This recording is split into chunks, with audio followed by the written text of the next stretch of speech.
Hi guys, this is Marikart. This is part 6B of the ragdolling tutorial. Last section I was just scrambling to get my TGA textures converted to the Half-Life 2 format. Actually, it's called VTF, Valve Texture Format. Unfortunately, when I refreshed the page, or refreshed the viewer, the model was invisible.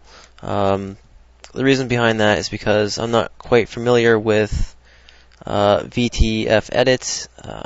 I was aware of it because I use it to edit my VMTs, and I just figured after I found out it can convert TGA to VTF, I was just like, oh, I'll just show this in the video. I usually primarily used Cannon Fodder's program here, Studio Compiler. It had a texture converter in it. It had lots of options. You could change the shader, some of the material settings, just set the material path, drag and drop your TGAs, and that was it. Really handy tool. Unfortunately, it's locked down to episode 1, so I can't give it to you guys either because it takes its resources from the giant 1 gigabyte GCF file in your Steam apps, so I just can't give this to you guys. It's quite large. If you have episode 1, please feel free to look into this, download it, and use it. Otherwise, if you're on Orangebox or this doesn't work for you, you're gonna have to be stuck with VTEFEdit. Of course, I've tried looking through the options, and there doesn't seem to be a way to change the way it creates the material files. Because what happened, I researched a bit on it. When you convert a TGA or a texture file over to Half-Life 2, it actually splits up into 2 files. Or well, it converts, or not converts. It spits out 2 files. The first file would be a Valve texture file, which is actually your texture file. It's just a plain texture, and also it spits out a VMT. VMT is just a little instruction file that, again, like the QC, tells the game what to do. It'll say, game, take my texture and make it shiny. Game, take my texture and put this normal map on it. Game, take this texture and do this with it. Make it glow. Maybe do this. So that's what a VMT does. It just tells the game what to do with the textures. Okay. Unfortunately, our VMT that was generated by VTEFEdit is actually kind of broken. Not broken in a sense that doesn't work, but it gave us a command that is causing our model to be invisible. Okay, I'm not quite sure what other program we can use, so I just Googled around and I pieced together this little DOS thing. So I created a little fix for you guys. All you have to do is drop it into your material directory, hit fix, and it'll fix up all your materials. Okay, and that's all there is to it. Okay, you can get this fix on my file front, of course. Google Marikart64N file front. Here it is, VMT Fix. Okay, you just download that and drop the 2 files into your folder.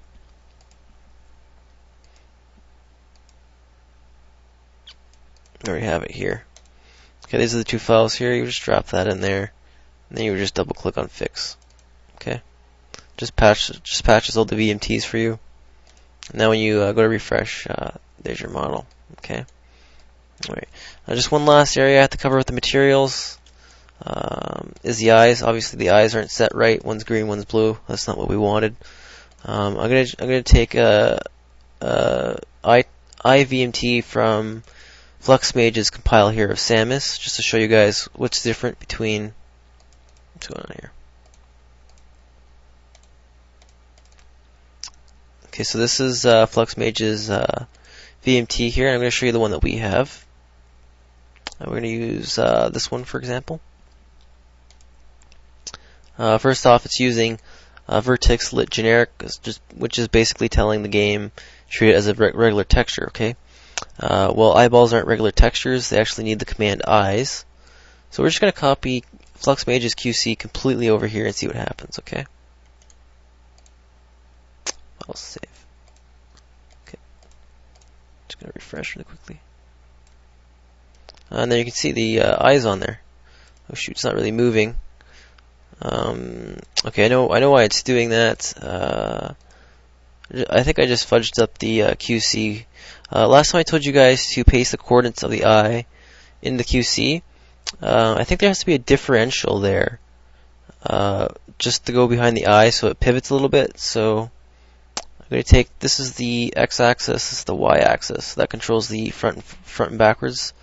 I'm just going to make that go a little bit closer to 0. Maybe call it 1, 1. Oops, I'll save that. I think that'll work.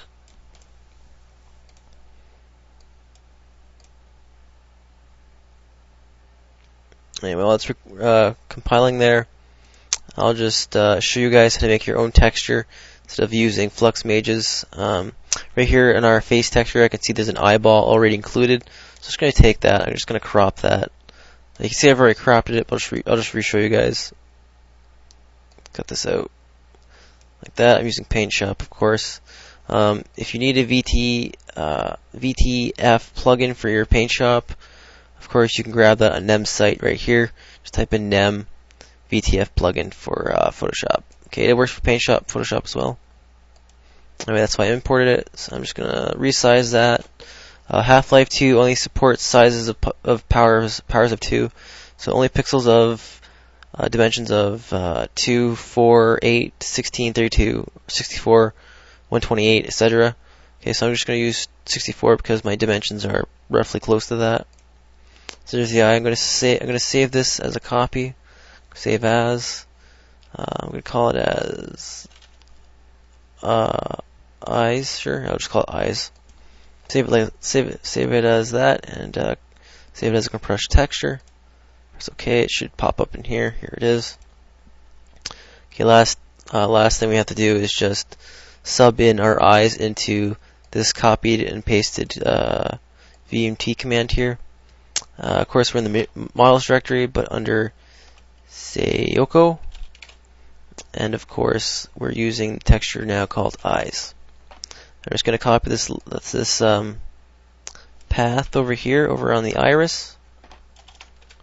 I'm going to save, and we're going to refresh and see what happens.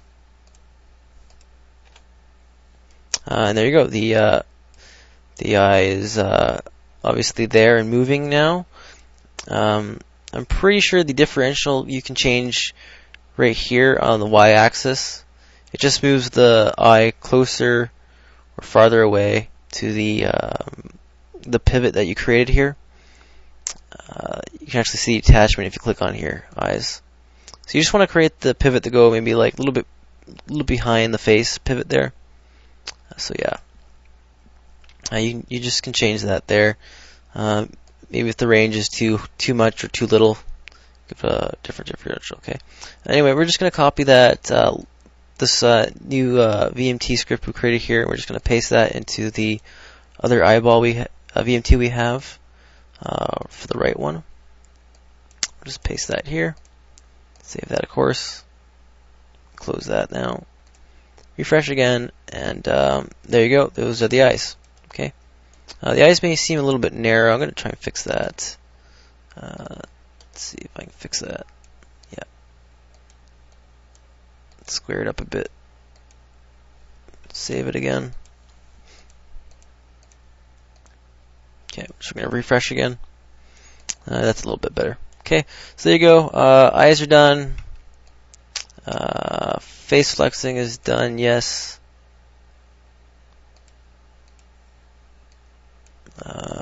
Fingers should be done. Oh, this is the last thing we have to do. I'll cover that in the next one. I'll call that one segment 7. Totally overlooked this, but we need to set all the bone constraints for our model. We'll have to go through every bone and set the ranges that they can move, okay? And then I'll just toss it in Gmod. I'll show you guys what it looks like, okay? So yeah, next video I'll just show you guys that, and I'll talk to you later.